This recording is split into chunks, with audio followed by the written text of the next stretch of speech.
4টি বন্দর আছে, চট্টগ্রাম বন্দর, মংলা বন্দর, পায়রা বন্দর এবং সর্বশেষ মাতারবাড়ি বন্দর।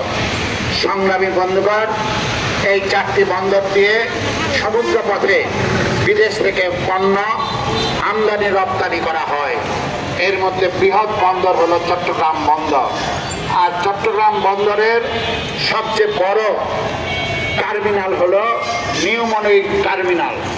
সংগ্রামী বন্ধুগণ, সরকার সিদ্ধান্ত নিয়েছে যে চট্টগ্রাম বন্দরের সেই নিউ মনিক টার্মিনাল এবং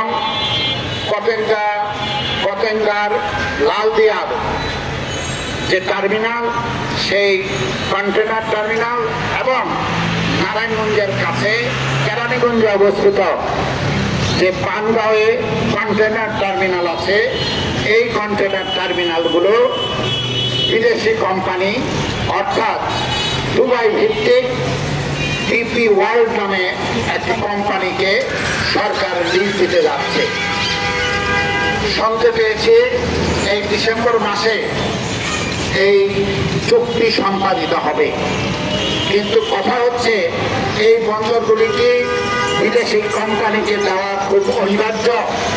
আমরা বলছি যে না, আমাদের দেশের যে বড় বন্দর চট্টগ্রাম বন্দর এবং সেই বন্দরের বড় terminal new mooring container terminal, সেই টার্মিনাল একটি লাভজনক প্রতিষ্ঠান। 1850 সালে দেশীয় অর্থায়নে এই টার্মিনাল প্রতিষ্ঠিত হয়েছে। এই টার্মিনাল প্রতি বছর হাজার কোটি টাকা সরকারি রাজস্ব হিসাবে সরকারি কোষাগারে টাকা দেয়। সংগ্রামী বন্ধুগণ, এই টার্মিনাল যথেষ্ট আধুনিকায়ন করা হয়েছে। এখানে পণ্য আনানে অর্থাৎ কন্টেনার, সেখানে আপলোড এবং সেখানে নামানো এবং উঠানোর ক্ষেত্রে সংগ্রামী বন্ধুগণ এই কন্টেনার বোট যথেষ্ট আধুনিক। সংগ্রামী বন্ধুগণ, তারপরেও এই কোম্পানিটি কেন এই টার্মিনালটি বিদেশি কোম্পানিকে দেওয়া হবে? সংগ্রামী বন্ধুগণ, এর পেছনে গভীর ষড়যন্ত্র আছে।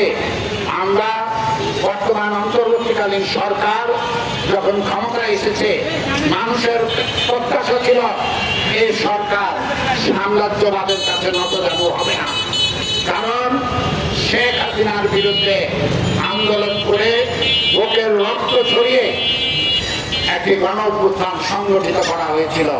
16 বছর মানুষ নিরবিচ্ছিন্ন ভাবে এই স্বৈরাচারের বিরুদ্ধে লড়াই করেছিল। তখন আমরা দেখেছি সেই শেখ হাসিনার সরকার ভারতের সাথে নতজানু নীতি দ্বারা পরিচালিত হয়। ভারতীয় আগ্রাসন আমাদের দেশের, সেখানে ব্যবসা বাণিজ্য, সেখানে রাজনীতি, অর্থনীতি, এমনকি সাংস্কৃতিক ক্ষেত্র আমরা বিভিন্নভাবে ভারতীয় আগ্রাসন দেখেছি। এমনকি শেখ হাসিনা ক্ষমতায় থাকার জন্য একদিকে ভোট চুরি করেছে, দেশের লুটপাটকারীদের লুটপাটের সুযোগ তৈরি করে দিয়েছে, পাশাপাশি ক্ষমতায় টিকে থাকার জন্য ভারতের সমর্থন পাওয়ার জন্য আমাদের দেশের স্বার্থ বিসর্জন দিয়ে ভারতের সাথে জনগণকে না জানিয়ে অসংখ্য চুক্তি করেছে। সংগ্রামী বন্ধুগণ, ফলে শেখ হাসিনার বিরুদ্ধে দেশের জনগণ রুখে দাঁড়িয়েছে এবং শেখ হাসিনার পতন ঘটিয়েছে। ফলে গণঅভ্যুত্থানের পরে যে অন্তর্বর্তীকালীন সরকার ক্ষমতায় এসেছে, এটা কোনো দলীয় সরকার নয়।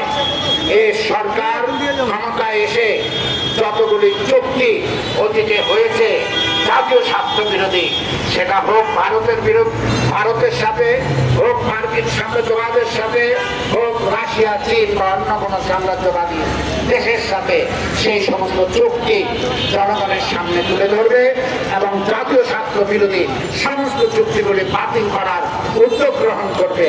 আমরা সেটা এই সরকারের মধ্যে দেখিনি, বরং সরকারকে দেখেছি বিভিন্ন ক্ষেত্রে মার্কিন যুক্তরাষ্ট্র এবং মার্কিন যে সাম্রাজ্যবাদী চক্র, সেই চক্রের সাথে নতজানু নীতির দ্বারা পরিচালিত হয়েছে।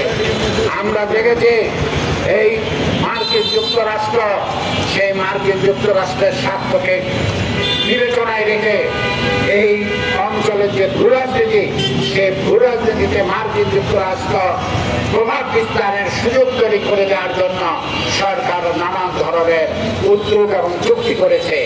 আমরা দেখেছি এই পার্শ্ববর্তী দেশ মায়ানমার, সেই মায়ানমারে সেখানে একটি দেশের অভ্যন্তরীণ যুদ্ধ চলছে।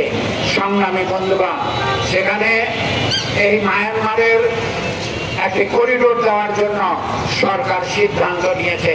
জনগণের চাপের মুখে, আন্দোলনের মুখে আজকে সরকার সেটা গোপন রেখেছে, কিন্তু আমরা জানতে পেরেছি এই করিডোরের প্রক্রিয়া অব্যাহত রাখা হয়েছে।